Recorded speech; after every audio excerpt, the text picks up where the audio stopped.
My name is Livia, and I'm the mental health member of the CRT team. And you're going to see next on this video phases 6 and 7. That is the teaching phase and the reentry phase. The teaching phase is designed to help the members of the team come out of the reaction, to reassure them that all their reactions are normal reactions to an abnormal event. Teaching phase also includes information about what they might feel, things that they can do to feel better, ways to deal with their stress in a positive way. We also talked about triggers, and triggers being those sights, smells, or events that might trigger this event to come back for them and have more symptoms and re-experience the event. And the next phase you'll be seeing is the last phase, the re-entry phase 7. And this phase has two purposes. One is to wrap up any final questions that the group members may have, address any concerns, and to ask them if they can think of anything positive or anything that could give them hope in this terrible situation. More importantly, this phase is to make sure that the members are not emotional when they leave, but rather they're up in their heads where they need to be to do their jobs safely. I said this earlier, not one of you is going to react the exact same way as somebody else in here. Oftentimes, especially in our career now, there's so much focus on PTSD and the disorder in responding to a traumatic incident. The good news to that is the vast majority of the people actually experience post-traumatic growth. They experience a closeness to God, a closeness to their spouses, a new love of life. But because you don't experience that, doesn't mean you're not normal. Doesn't mean you're reacting abnormal. Like What's that? I feel like a freak. It doesn't mean you're not. It doesn't mean you're a freak. Like I said, every single one of us came up different, was raised different, was trained different, came from a different background, a different culture. So we all have different reactions to what it is. So I can't stress that enough, that just because you might cry about it and you might not cry about it, or you are losing sleep or you're not, that's normal for who that person is, and it's important for us to respect that in that person. Some of the things that you can do to help alleviate that is reduce your amount of alcohol. I'm not going to tell you to stop drinking. I mean, I'm a sailor and a cop, and I'm not going to tell you to stop drinking. However, I would limit what you do, because what that does is it inhibits your brain's ability to process what has happened. The chemicals that you've had dump in you since this incident and since other incidents, if you take these tools to move forward, it reduces that. Exercise is another one. A good exercise and diet routine. Good food. I know junk food is one of our, not junk food, but fast food's one of the things in our profession that you know, I've got 2 seconds in between calls, so I'm going to go shovel McDonald's. And, ooh, that's great, but it's not. So that's another thing. Some other stress is sleep. Sleep, I can't. I'm about to get 4 hours a night. Sorry about your luck right now. We'll get you there. But sleep is very important to get your body back into its normal rhythm.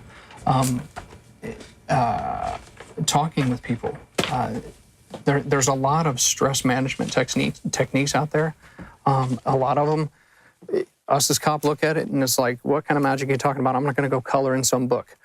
You know, but they're out there for everybody, because we're all different in from meditation to going and actually seeking a therapist, a counselor, even a friend. Like Rob said, any one of us, you can call me out. We work 24 hours all the time. All of us do. And my phone is on me all the time, special teams and stuff like that. So call, and if you want to meet for coffee, whatever. Any one of you, that option is there for all of you. Do you guys, oh, sorry. No, go ahead. Do you guys have hobbies? What's your hobby, David? My hobby is firefighting. That is my hobby. Okay, back before firefighting, what was your hobby? Yeah, well, I did like the golf, but, When's the last time you went golfing? It's been a long time. I'd probably have to go find my clubs in the attic somewhere. So hobbies are important. Getting back to a normal routine, believe it or not, is important. What's your hobby? I like to write. And that can benefit you on many levels because it can kind of put in night when I can't sleep and my brain's all just trying to file stuff. If I actually get down and I write stuff down, and you can probably do it if you're a good writer very articulately. I just make a list. I'm a list person. But then my brain, for whatever reason, and I know Liv probably knows what it is, but all of a sudden knows it's somewhere and I don't need to worry about it anymore. You know, so things like that, right? Right now, you guys were posing some frustration at the guy that was the driver of the second vehicle. You know, you could write him a letter. You don't doesn't mean you have to give him one. But you could give him one, right? So you don't have to mail it to him. There's a good technique on that. If you do want to write him a letter and then put it in your fireplace and burn it. Or if you got one of those little chimney things in the backyard, light it on fire and burn it. That way it doesn't go anywhere. Junk dryer, I want to do more than just write him a letter. But. I know. Well, write that letter out and tell them exactly what you'd like to do to it. So hobbies, having friends that aren't in your particular realm of work. If we sit down with people that aren't in our genre of work, we talk about other things. And just talking in and of itself is good. You guys are taking a perfectly good step here, the right step. I'm so proud of all of you for being here. I know it was probably hard to do today. I'm really proud of you guys. When she says talk to friends, yeah, you talk to your coworkers, but talk to those people that you trust completely. Because we all know, especially working in the EMS, the firefighter, law enforcement, that you can say something at 8 a.m. and by noon, everybody knows it. And it wasn't even what you said at 8 a.m. Exactly. So, yeah, probably. Yeah, so make sure that when you talk to somebody, it's somebody that you trust with, you trust them. So you feel like you can go back to that person, talk to them again about it, and they're going to tell you how they feel about it as well. So just make sure that that person that you do talk to is trusted, all right? Because you definitely don't want to talk to somebody who's going to go tell somebody who's going to go tell somebody, and it's really not what you said, and it gets all twisted, and it makes things worse. So make sure you talk to a person that's trusted. We're not quite done yet, but I just want to jump back to the very beginning when we talked about confidentiality of this meeting. We also request that you guys make sure that you keep it within this meeting. It's exactly what Robbie was saying. We're not taking any notes. We're not going to go tell your bosses. It's all just here with us, okay? It stays right here. Liv, did you want to add anything on stress management? No, I was going to say that, Charlie, you mentioned that you have people that you, at your cigar club that aren't law enforcement, and that's really great. That's a really important step. So has anybody had anything from this incident that has given you hope or something to look forward to or something to make positive steps towards that has come out of this incident? Yeah, I had no idea David golfed. I'll help you find your clubs in the attic. I'd love to. That'd be cool. Yeah, just the idea of, friendships with my coworkers. I never even thought about it. When I got this job and the ridiculous, crazy hours that we work, it's hard to maintain those friendships with people outside of work. And, this is a new deal, a new scene for me working this job. So just trying to get closer to my coworkers, not something that really comes natural to me. Kind of like to keep to myself, but I see a lot of benefit from reaching out and getting to know people I work with better because they can directly relate to what I'm going through. Well, welcome to the family, because these people don't normally let you be by yourself, so just gonna throw that out there for you. Yeah, I'm finding that out. So. Is anybody else? I don't think I've got anything benefit from the incident because it's just it's what we do. But I think it's what I got out from the incident is this debriefing. It was seeing that there's another resource, another outlet. That's important, I think. I think I'm going to take a lot from this. But I don't know, I'm still more comfortable with that one-on-one because, again, I'm not really a big touchy-feely guy, but it's, I don't know, I appreciate, you guys and being here and listening to us, and it gives me a better connection, even I'd be able to talk to Chris now and be able to have a conversation outside of the job. It's encouraging. It's encouraging. So one more thing that I forgot to touch on was that you guys just need to be aware of, and there's no real there's no tale as to when it would occur, and that's what we call triggers. And those are things that sometime down the road or soon, something will happen that'll take you right back to this instance. It can be a smell. I dealt with a body one time where I was doing CPR on it and wasn't able to use a barrier. So that smell from that instant, I smelled for days afterwards. I would drink a cup of coffee and smell it and be right back in that instance. So those are things. It can be something like I said previously. It could be like a shoe. It could be something that you saw on scene, experienced, smell, heard. Any one of those senses that was triggered during that can take you right back there. So with that, is there anything that you guys can think of that might be a trigger? Next time we get a call in the rain. Might not even be a call in the rain. It might just be the next time it rains. And knowing this, and knowing that it's going to kind of take you out of the moment is very important, because you're in law enforcement, you guys are firemen, you're dispatchers, you need to be spot on all the time when you're at work. So be prepared that it's going to pull you out. It'll get better. I've had triggers too. It was a smell. And I mean, I do this, I've done this for years. And I was just practicing shooting at the range, but I smelled gunpowder. It took me back to a shooting I was involved in. And I'm like, I wasn't where I needed to be. And heaven for, that was a real incident. So the more you prepare for it, like Randy's saying, the preparation work, the hobbies, all the other good things you guys are doing, that's going to get you out of that moment faster. And eventually mine's pretty much subsided now, but it will go better. It's going to take a little longer for you with your wife and your son. Those are very prominent triggers for you. The date could be good. But the recognition of it, you recognizing that she's triggering, it will get better. I mean, I think we've said time will, heal things. Lost a partner 10 years ago. I drive by that accident site daily. And it's always there, but you just recognize that it's there, and you cope with it, and you deal with it, and it gets better. So I'm thankful for the resources and things you said, and you talk about good things you take away, and that's just that. I've been doing this long, and this is my first debriefing, and with all the stuff we see, this one's bad, but I still do have triggers for other ones that happened in the past. And like I said, not going home and talking to the wife and and taking it out on them unnecessarily. It's good now to know they have those tools, and so I'm really looking forward to putting those in effect and looking at my marriage, my family getting better because of it. Absolutely. And sir, being new in this profession, when you go back to work and the first day that roll-up door opens might be your first trigger. So just be prepared for that might happen, and the rest of you that work with him recognize that may happen, and just be ready to help him out, get through that, so he can get through that next call. And just again, recognizing the trigger for yourself and for other people is very helpful to get through this. I would say going back to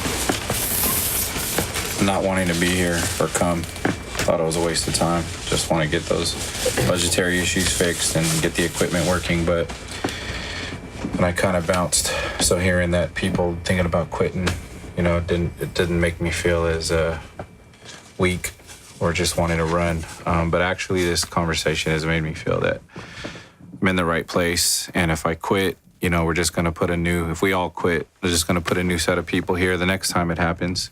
And we didn't learn anything from it. And what I've learned growing up is we want to learn from our mistakes, not make them happen again. So how we can honor your partner and that mom that we didn't get is to be vigilant and to take this. And now when I go out there, what did they do before they had equipment like Jars of Life? It's still just people. So we got to take this that we have, support each other. And if anything, I'm not quitting. It's going to be, that's going to be those triggers. I hope those triggers are going to keep my career passionate the whole time, that whether it comes up, we're ready for that. And I don't want to have these things have happened for nothing.